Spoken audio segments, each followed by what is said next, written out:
menjadi orang bijaksana itu bukan punya kemampuan merenung, memikirkan pertanyaan-pertanyaan besar di semesta ini. Wisdom yang dimaksudkan di sini tuh sifatnya praktikal. Kamu sekedar menghindari sesat berpikir aja itu udah bagus. Nah, logical fallacy itu kan banyak sekali. Misalkan bandwagon fallacy. Kalau semua orang melakukan itu berarti benar. Contoh ngelawan arah, nggak berhenti di lampu merah. Nah, tapi itu semua orang melakukan, berarti itu normal. Enggak, sesuatu yang salah tetap salah. False dilemma, memaksa orang tersudut pada dua pilihan, padahal sebenarnya realitanya dua pilihan ini nggak sesederhana itu gitu. Nggak harus memilih, pilih saya atau Indonesia hancur dijajah asing gitu. Kalau kamu nggak mau menikahi saya, kamu akan kesepian seumur hidup. Misalnya, enggak, kata siapa gitu. Padahal sebenarnya dalam hidup itu nggak cuma A dan B gitu. Ada C, D, E, dan lain-lain. Ad hominem, ide atau sebuah pemikiran itu dimatikan dengan cara menyerang orangnya, bukan argumennya. Seseorang ahli mungkin ya mengemukakan tentang tata kota harusnya seperti ini gitu. Tapi terus dia diserang. Dia agamanya nggak sama kita, jangan dengerin. Apa hubungannya gitu antara expertise dia, argumen dia, dengan sosok dia? Harus bisa dipisahkan kan? Authority fallacy. Kita membenarkan semua argumen dia hanya karena dia kebetulan agak ngetop atau pakar di bidang sesuatu. Itu tuh sering banget tuh kejadian. Tapi kan dia public figure gitu. Tapi itu bukan ranah kepakaran dia gitu. Jadi bijak itu menghindari kesalahan berpikir, itu sudah bijaksana. Di salah satu bab ini kan saya ada wawancara sama Sabda ya, pendiri Zenius itu. Dia bilang, sekolah itu ngajarin knowledge tapi bukan how to think. Kita disuruh ngapalin begitu banyak fakta dan data, tapi bukan cara berpikir yang benar.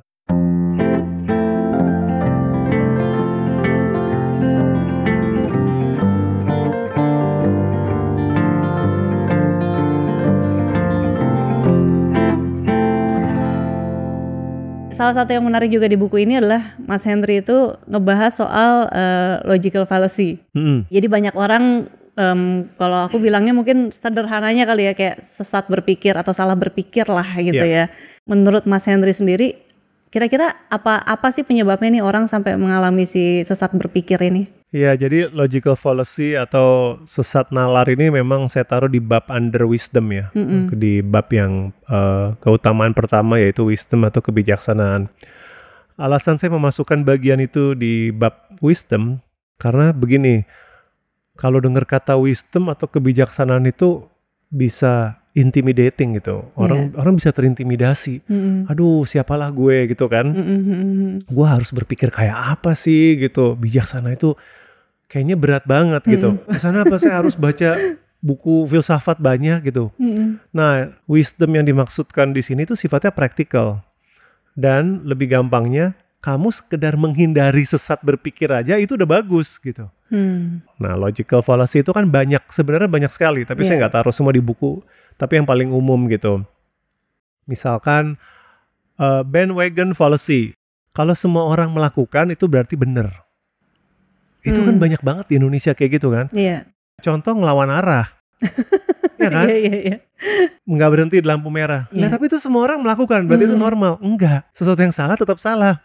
Nggak peduli dilakukan ratusan ribu apa jutaan orang gitu. Korupsi gitu kan, minta suap, pungutan liar gitu. Ya kan? Buang sampah sembarangan. Kenapa? Ya, semua orang melakukan itu toh, berarti kan sudah biasa. Enggak, itu tetap tidak boleh dibiasakan gitu. Itu pola pikir bandwagon fallacy. Atau false dilemma. False dilemma tuh artinya memaksa orang tersudut pada dua pilihan, padahal sebenarnya realitanya dua pilihan ini nggak sesederhana itu gitu. Nggak harus memilih.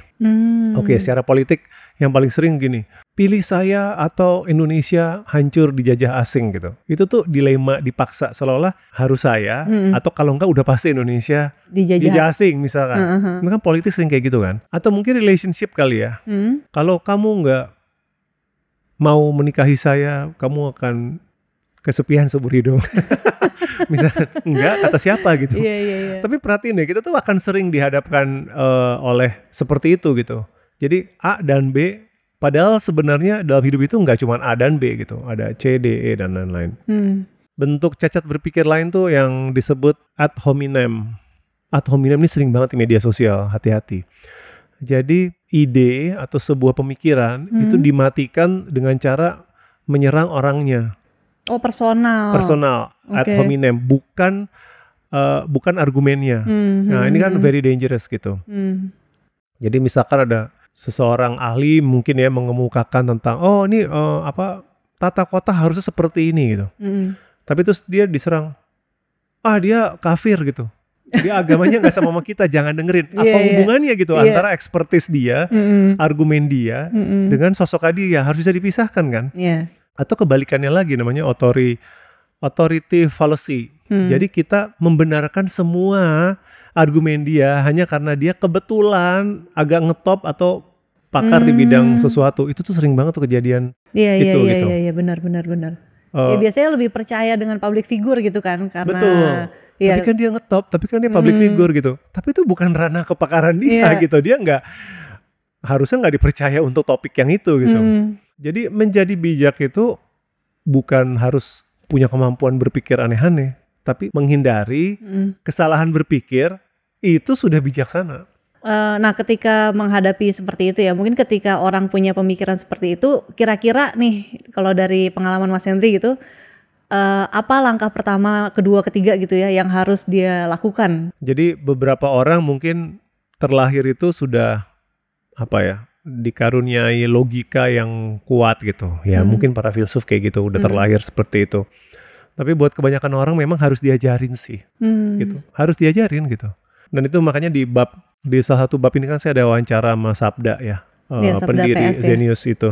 Sabda PS itu bagus itu topik itu di bab tersebut. Karena dia bilang sekolah itu ngajarin knowledge tapi bukan how to think. Oh iya betul. Itu dua hal yang berbeda gitu. Kita disuruh ngapalin begitu banyak fakta dan data, tapi bukan cara berpikir yang benar. Padahal menghafal fakta dan data nggak perlu lagi, udah ada Google gitu kan, bahkan AI sekarang gitu.